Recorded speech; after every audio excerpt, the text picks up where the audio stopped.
Salut les gars, bienvenue dans cette vidéo. Et donc dans cette vidéo, je vais vous montrer comment réaliser cette interface des connexions. Et donc c'est ce genre de login que vous avez souvent déjà vu dans certaines applications. Vous avez des genres d'événements, par exemple, lorsque vous sélectionnez un champ, vous avez le label qui monte au-dessus. Et vous avez une icône par exemple à côté. Et vous avez également ce genre d'événement lorsque vous cliquez sur un checkbox. Aussi vous avez par exemple un bouton arrondi, par exemple celui-là, et également vous avez la possibilité d'ajouter ici des icônes de connexion avec les médias sociaux, par exemple Facebook, Google ou email par exemple. Vous avez ici par exemple ce genre de boutons ici avec ce genre d'événement. Lorsque vous sélectionnez, ça vous donne un autre background à côté. Et donc je vais vous montrer également comment réaliser ce genre de formulaires de manière rapide. Et donc pour commencer, ce que nous allons faire, c'est que nous allons créer notre projet. Donc nous allons créer notre projet, et pour créer notre projet, vous allez sur nouveau fichier et vous allez sur nouveau projet. Et quand vous allez sur nouveau projet ici, vous allez ici sélectionner les types de templates. Ici on va prendre téléphone et tablette. Donc une fois que vous sélectionnez téléphone et tablette, vous sélectionnez les types d'activités. Ici, par conséquent, nous allons prendre Ampsi Activity, qui sera notre première activité. Une fois fait, vous cliquez sur Next. Alors, à partir d'ici, on vous demande ici de mettre le nom de l'application. Et donc ici, pour mon cas, j'ai sélectionné Login UI, UI pour User Interface, ou en français, interface utilisateur. Et après, on va vous demander de mettre le package de votre application. Et donc ici, normalement, les packages, c'est le nom de votre domaine de manière inversée, c'est-à-dire vous commencez par l'extension, suivi ici du nom des domaines. Et bien sûr, vous pouvez ajouter ici, par défaut, ça ajoute au fait le nom de votre application ici, qui sera considéré comme un sous-domaine. Et après, ici, vous sélectionnez les dossiers dans lesquels vous allez sauvegarder votre projet. Et si vous voulez changer de dossier, vous cliquez ici pour sélectionner notre projet.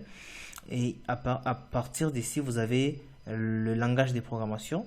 Ici, vous avez les deux types de langages de programmation qu'il y a, Java et Kotlin. Nous allons utiliser Java.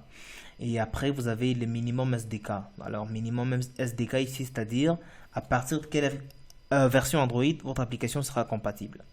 Donc, ici, pour moi, c'est l'API 21, c'est-à-dire Android version 5.0 ou plus. C'est-à-dire toutes les versions Android inférieures à 5.0, mon application ne supportera pas ces versions-là. C'est-à-dire, l'application ne va pas passer sur ces versions. Mais quand je vois ici, je vois que 98% de personnes, 98% des devices, plutôt, peuvent supporter mon application ici. Alors, une fois que j'ai fait toutes ces configurations, je clique maintenant sur Finish. Et bien sûr, moi, je ne vais pas le faire parce que j'ai déjà ici créé le projet. Donc, je vais vous montrer rapidement. Alors, ici, vous avez ici, une fois que vous cliquez sur Finish, vous aurez Main Activity qui sera créée automatiquement. Actuellement, il n'y a rien. Il y a juste la méthode onCreate qui nous permet de lancer notre application. Et dans cette méthode onCreate, nous avons également une méthode setContentView qui va nous charger notre fichier XML. Et c'est notre fichier XML qui contient notre code de login que je vous ai montré tout à l'heure là. Alors, nous allons rapidement aller dans notre activity main XML. Et ici, dans cette activity main XML, c'est là que nous avons ici défini notre layout avec tout ce qu'il y a comme champ, par exemple nom d'utilisateur, mot de passe, et puis un checkbox sur me garder connecté, et puis nous avons un bouton ici, c'est connecté, et lorsque vous descendez un peu plus bas, vous verrez ici deux autres boutons avec email et puis s'inscrire. Alors ici, moi j'ai pris comme conteneur principal Relative Layout, et vous sélectionnez ici Match Parent comme width et height. Le contexte ici, c'est Main Activity, c'est-à-dire l'activité qui va lancer ce fichier. Et vous avez ici le background. J'ai ici créé une couleur que j'ai appelée Gray. Et quand j'essaie de voir Gray, c'est juste ces couleurs hexadécimales que j'ai mis. Alors ici, vous avez un padding intérieur, donc une marge intérieure de 10 dp. Après, j'ai ici un autre conteneur ici qui me contient cette carte ici. Comme vous voyez sélectionné, et c'est un linear layout. Alors le with c'est un match parent, c'est-à-dire me prend toute la partie, donc toute la partie parent. Et vous avez ici un aid, c'est les wrap content, c'est-à-dire ne prend que la partie avec le contenu à l'intérieur, et il ne va pas prendre toute la partie au fait du parent de manière un peu verticale. Alors ici j'ai mis une orientation. Quand vous choisissez un linear layout, vous devez ajouter une orientation, c'est-à-dire la façon dont les éléments vont se suivre. Ça sera soit de manière verticale, soit de manière horizontale. Alors, quand je descends ici, j'ai créé une carte view. Alors, c'est cette carte view que vous voyez ici, qui est considérée également comme un container, parce que ça va contenir également d'autres éléments à l'intérieur. Et donc, dans ces cartes view, j'ai juste ajouté ici les radius, c'est-à-dire la bordure arrondie ici, des 15 dp. Et j'ai mis ici comme background blanc. Et puis ici, j'ai mis l'élévation de DDP. Et j'ai ajouté un content padding de 5 dp. Et puis j'ai ajouté un margin de 8 dp. Alors quand je descends ici, je commence maintenant à définir mes éléments. Alors pour définir mes éléments, j'ai ajouté également un linear layout avec comme orientation verticale. Pourquoi? Parce que j'ai des éléments qui sont en train de se suivre de manière verticale. Le premier élément ici que j'ai, c'est le texte connexion que vous voyez là-bas. Ici, j'ai mis ici un texte que j'ai appelé login, que j'ai créé dans string. Et ici, j'ai mis comme style bold. Et j'ai mis une taille de 25 sp. J'ai ajouté une couleur noire. Et puis, j'ai quand même ajouté une petite marge de bas, margin bottom de 15 dp. Et après, ici, j'ai ajouté un text input layout avec Material Design. Alors, par défaut, vous avez des edit textes que vous pouvez utiliser. Mais pour avoir notre événement là, qui nous permet, lorsque vous sélectionnez le label monte au-dessus de la zone de texte, ici, nous allons utiliser notre text input layout. Alors, bien sûr, ici, nous avons comme with match parent et puis add wrap content.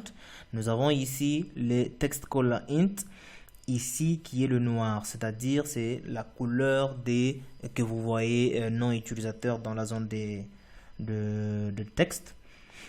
Ici, nous avons mis le int, c'est-à-dire le texte qui s'affiche comme placeholder en HTML. Ici, ce sera ce label-là, username, que j'ai mis nom d'utilisateur. J'ai créé un string ici que j'ai appelé label username. Je peux vous montrer ici. Comme vous pouvez le voir, ça met nom utilisateur. Et donc, c'est ce string-là qui s'affiche également ici. Alors, j'ai ajouté un style. Ces styles-là, c'est qui se trouve dans les styles de Material Design. Ici, c'est widgets.material_component.textinputlayout.outline_box. C'est ce qui nous permet d'avoir ici une bordure ici à notre zone de texte ici. Si vous l'avez remarqué quand je vous ai montré au début, vous avez remarqué que notre zone de texte avait une bordure de couleur bleue. Alors, c'est ce style ici qui nous permet d'avoir cette bordure-là. Alors, ici, à l'intérieur des text input layout, j'ai ajouté un text input edit text. Vous pouvez bien sûr ajouter un edit text normal, ça passera.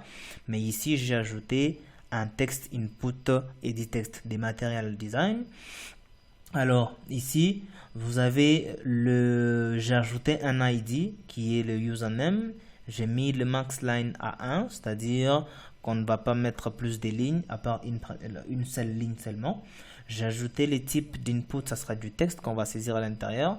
J'ai ajouté la couleur de ce texte là, ça sera le noir. Et j'ai ajouté également un text color int qui est le noir. C'est vrai que ça duplique un peu avec celui qui est là-bas. Alors ici, j'ai ajouté pour avoir l'icône à gauche ici. J'ai ajouté ici draw à left. J'ai ajouté l'icône IC user. Bien sûr, je suis parti ici. Ce que j'ai fait pour avoir cette icône là, j'ai fait clic droit, j'ai fait new et puis Drawable Resource File. Quand vous cliquez là-bas, vous avez la possibilité, clic droit sur Drawable, vous allez ici sur New et puis vous sélectionnez ici Vector Asset. Alors quand vous allez sur Vector Asset, vous allez ici sélectionner les clip art ici. Et à ce niveau ici, vous sélectionnez ici User. J'ai juste sélectionné User. J'ai sélectionné Account. C'est celui-là que j'ai sélectionné. Et puis, je lui ai donné les noms des IC User. Je vais cancel parce que je l'ai déjà créé. Et ici, j'ai ajouté en même temps Drawable Start, la même chose. Donc, Drawable Left IC User, que j'ai renommé. Je vous ai montré comment le créer. Et Drawable Start IC User. Alors, quand vous descendez ici en bas, vous avez un autre Text Input Layout pour le mot de passe. Alors, cet autre Text Input Layout est presque la même chose ici. À la seule différence, ici, j'ai juste changé les labels en password pour que ça donne mot de passe. C'est un label que j'ai créé dans le string, je vous ai montré. J'ai ajouté également ici le style qui est la même chose, text input layout.outline box pour avoir la bordure autour de notre zone de texte. Vous avez ici le text input edit text ici qui est presque la même chose. La seule différence avec les username ou nom d'utilisateur qu'on avait, c'est qu'ici on a un ID qui est password et on a un input text qui est de type text password pour que ça nous donne le caractère de façon cachée. Et ici vous avez IC lock. J'ai fait de la même chose. Je suis parti sur Drawable comme je vous ai montré et j'ai ajouté cette icône là. Alors quand vous descendez en bas, vous avez ici un checkbox ici. Ce checkbox, c'est celui-là qui nous permet d'avoir ce checkbox ici, mais garder connecté. Alors, bien sûr, ici, par défaut, j'ai ajouté une propriété checked qui est à true. C'est pour ça que vous voyez que c'est coché. Si je mets à false, vous allez voir que ça va décocher.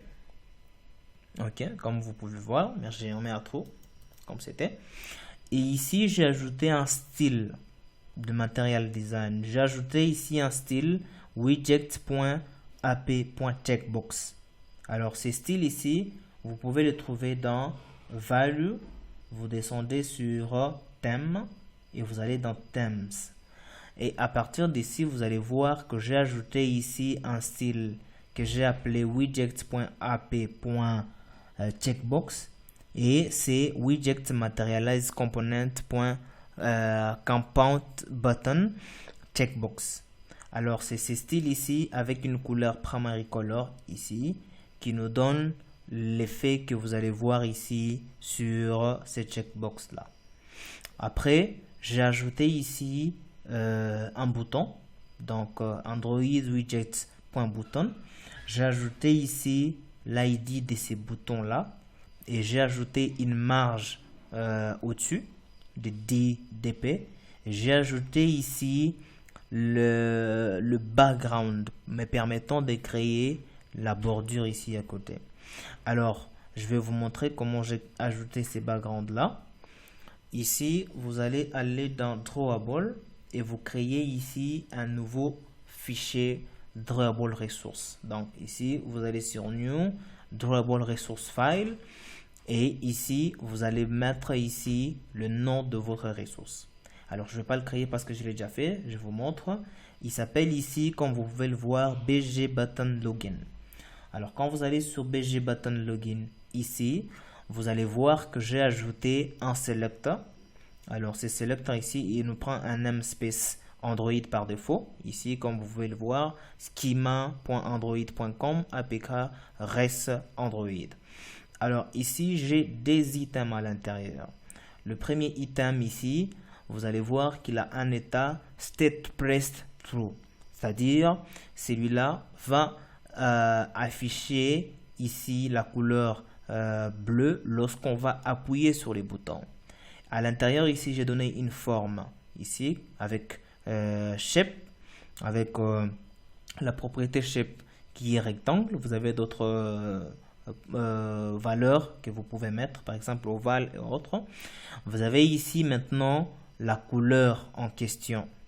Ça sera quelle couleur? Ça sera les bleus lorsqu'on va cliquer dessus.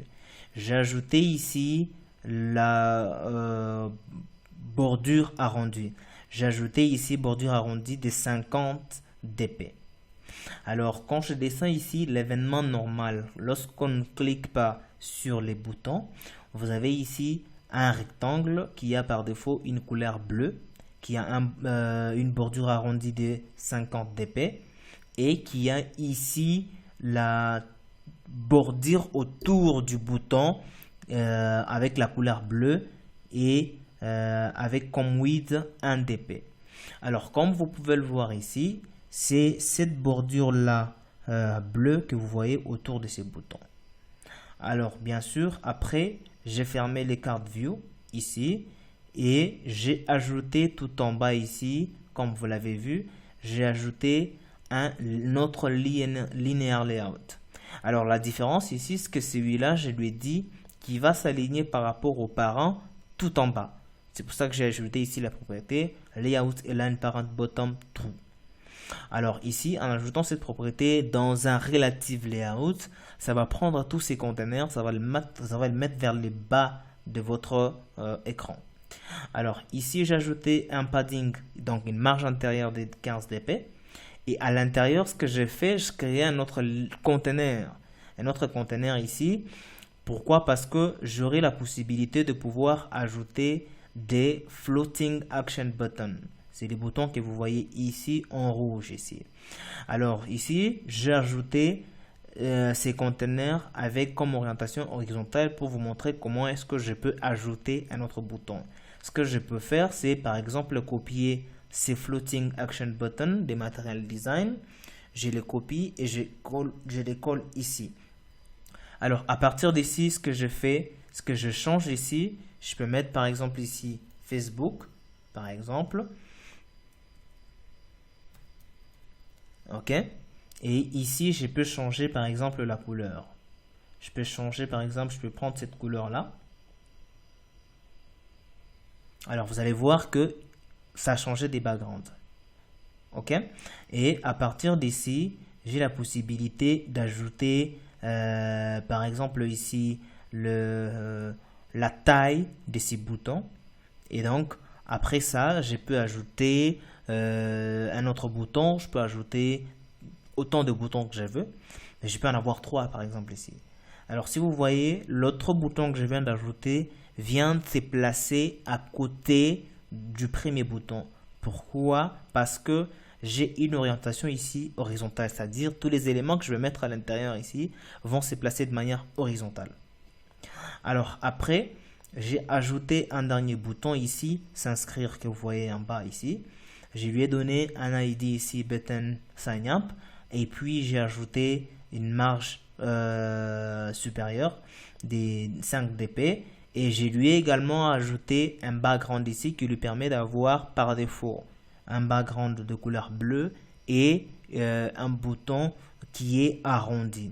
Et à partir d'ici, je vais vous montrer également les drawable BG button sign up que nous avons ici, qui par défaut, l'événement normal prend un rectangle et à la couleur bleue. Lorsqu'on va maintenant cliquer sur le bouton, ça va toujours rester rectangle, mais cette fois, ça va juste changer de couleur. Ça va avoir de la couleur blanche. Donc, c'est la seule différence qu'il y a à ces niveaux-là. Alors, à partir d'ici, ce que je vais faire, c'est que je vais vous montrer comment utiliser les éléments des Material Design. Alors, vous allez aller dans votre Gradle. Vous allez dans Gradle.app. Alors, à partir d'ici, ce que vous faites, ce que vous devez implémenter ici, cette ligne-là. Ok?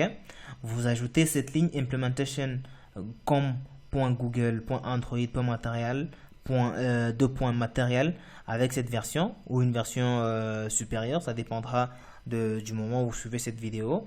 1.5.0, c'est la version qu'ils utilisent.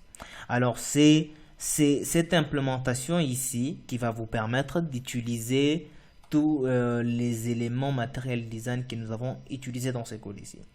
Alors à partir d'ici, ce que je vais faire, c'est que je vais lancer l'application pour vous montrer à quoi ça va ressembler. Voilà, l'application est lancée. Voilà, comme vous pouvez le voir ici, avec le deuxième bouton qu'on a ajouté ici, notre application fonctionne bien avec les matériels design. Merci d'avoir participé à cette vidéo. Et si vous avez d'autres sujets sur lesquels vous voulez que je puisse parler, vous pouvez me le faire savoir en commentaire. Merci.